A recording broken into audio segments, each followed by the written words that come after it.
नमस्कार दोस्तों, I welcome you all to this channel Edupedia. So recently एक बहुत ही इंपॉर्टेंट डेवलपमेंट हुई जिसमें यूएस नेवी इंडियन टेरिटरी में आती है without our permission. Various news outlets इस न्यूज़ को कवर कर रहे हैं, जैसे why is the US navy in India's backyard. ये फर्स्ट पोस्ट का article, US FONOP in India's exclusive economic zone. क्या ये एक्सक्लूसिव इकोनॉमिक जोन, इसके ऊपर भी हम लोग बात करेंगे। सो बात करते हैं कि क्या यूएस इंडिया के रिलेशंस ख़राब हो गए हैं, क्या यूएस इंडिया का डिफेंस कोऑपरेशन रुक जाएगा। वो बहुत कुछ आपको जानने को मिलेगा, बने रहिएगा वीडियो के एंड तक। रिसेंटली अप्रैल 7 को यूएस नेवी एक स्टेटमेंट जारी करती है। उसमें ये बताती है कि उनके 7th फ्लीट के डिस्ट्रॉयर, जिसका नाम है यूएसएस जॉन पॉल जोन्स, वो इंडिया के एक्सक्लूसिव इकोनॉमिक जोन से गुजरे हैं एक ऑपरेशन के तहत जिसका नाम था फ्रीडम ऑफ नेविगेशन ऑपरेशन। इस ऑपरेशन के तहत यूएसए वेरियस स्टेट्स के मैरिटल क्लेम्स को डिनाई करता है, चैलेंज करता है और एक वर्ल्ड में मैसेज भेजना चाहता है कि हम किसी भी कंट्री के एक्सेसिव क्लेम्स को एक्सेप्ट नहीं करेंगे। इस बार भी यही किया। इंडिया के 130 nautical miles west of Lakshadweep island से ये गुजर गए, एक तरीके से बिना इंडिया के कंसेंट के। तो डिबेट यहीं से शुरू होती है कि इंडिया के टेरिटोरियल वाटर से यूएस नेवी अगर जा रही है तो उनको इंडियन अथॉरिटीज़ की परमिशन लेनी चाहिए थी। ये समझते हैं एक्सक्लूसिव इकोनॉमिक जोन क्या होता है। एक्सक्लूसिव इकोनॉमिक जोन जैसे कि ये लैंड बॉर्डर है, ये लैंड से 12 नॉटिकल माइल्स तक का टेरिटोरियल सी कहलाता है और लैंड से 200 नॉटिकल माइल्स रफली अराउंड 370 किलोमीटर पड़ता है, वहाँ तक कहलाता है एक्सक्लूसिव इकोनॉमिक जोन। ये वो एरिया है जहाँ पे पर्टिकुलर स्टेट का सोवरेन राइट है उसके मरीन रिसोर्सेज पे, उसके नेचुरल रिसोर्सेज पे। कोई भी कंट्री वहाँ पे फिशिंग इंडस्ट्री को प्रमोट कर सकती है, ऑयल एंड गैस का एक्सप्लोरेशन कर सकती है। सो इसके कहते हैं एक्सक्लूसिव इकोनॉमिक जोन।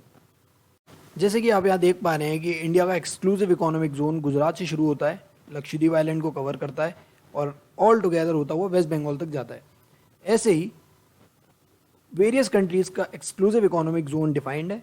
जैसे ऑस्ट्रेलिया का खुद का एक्सक्लूसिव इकोनॉमिक जोन होगा और साउथ अफ्रीका का खुद का होगा, ओमान, ईरान, सबका एक्सक्लूसिव इकोनॉमिक जोन डिफाइंड है। चलिए एक बार इसको मैप से समझने की कोशिश करते हैं हम लोग।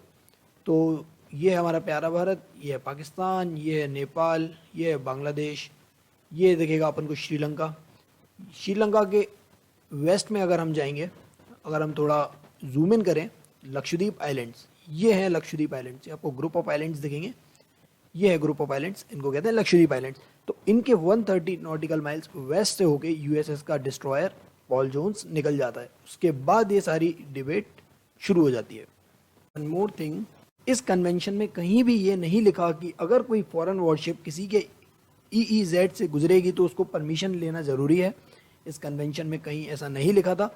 इसके लिए इंडिया में खुद का एक एक्ट बना था 1976 में, the territorial waters, continental shelf, exclusive economic zone and other maritime zones act 1976। इस एक्ट में देखो साफ साफ लिखा हुआ है, foreign warships including submarines and other under water vehicles में एंटर और pass through the territorial waters after giving prior notice to the central government.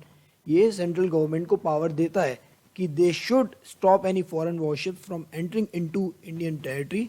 Alright, इस एक क्वेश्चन, क्या यूएस फर्स्ट टाइम इंडिया की टेरिटोरियल वाटर में आया? तो इसका आंसर है नहीं। इंडिया की टेरिटोरियल वाटर में अक्सर यूएस आता रहा है, 2020 में भी काफ़ी बार आया था। ऐसा नहीं है यूएस सिर्फ इंडियन टेरिटरी में आया है, वेरियस अदर कंट्रीज़ में भी गया है। सो एग्जांपल के लिए हम लोग देखें तो ये डिपार्टमेंट ऑफ डिफेंस की रिपोर्ट, ये हर साल कांग्रेस को सबमिट करते हैं। जैसे हमारे यहाँ पार्लियामेंट होती है वैसे वहाँ पे कांग्रेस होती है। ये 2020 में रिपोर्ट आई थी। 2019 के फिस्कल ईयर के बारे में इनने डेटा दिया है। इनने बताया है 2019 में हमने कितनी कंट्रीज़ में ट्रांसग्रेस किया। फॉर एग्जांपल के लिए देखा जाए तो बांग्लादेश, ब्राज़ील, कैम्बोडिया, चाइना, हाँ जी हाँ, चाइना में सबसे ज़्यादा बार किया था 2019 में, जिसमें साउथ चाइना सी में इनने बहुत बार चाइना के मैरीटाइम क्लेम्स को चैलेंज किया। एग्जाम्पल के लिए देखें, इंडिया में भी काफ़ी बार आए हैं। और देखा जाए तो मालदीव्स, हाँ मालदीव्स भी है जिनके साथ इनका 2020 में सिक्योरिटी एग्रीमेंट हुआ था और वेरियस अदर कंट्रीज़ को इनने चैलेंज किया था। सो इसके रिस्पॉन्स में इंडिया ने डिप्लोमेटिक प्रोटेस्ट किया। उनने बोला कि US navy ship Indian territorial water से ट्रांजिट नहीं कर सकती विदाउट इंडियन अथॉरिटीज़ के परमिशन के। आपको नेक्स्ट टाइम परमिशन लेनी ही होगी। और आगे इंडिया क्या कर सकता है, हमारी डिप्लोमेसी कुछ इस तरीके से नेगोशिएट करे यूएस के साथ, हम उनको बताएं कि आप वर्ल्ड में एक रॉन्ग प्रेसिडेंट सेट कर रहे हो। आज आप इंडियन टेरिटोरियल वाटर से गुजर रहे हो, कल कोई और कंट्री यहाँ से ट्रेसपास करेगी, तो ये इंडियन ओशियन के पीस एंड स्टेबिलिटी के लिए अच्छा नहीं है। And second thing, Indian government अपनी पोजीशन को बिल्कुल क्लियर रखे, वो यूएस को बताए कि इंडियन लॉ जो हैं वो इंटरनेशनल लॉ के साथ कंसिस्टेंट है, तो आपका टेरिटोरियल वाटर का क्लेम ना मानना ये गलत है। Next time you have to take the permission from Indian authorities. तो वीडियो अच्छी लगी हो तो click the like button, do subscribe the channel and press the bell icon, ताकि आने वाली वीडियोस की नोटिफिकेशन आपको मिलती रहे। Thank you.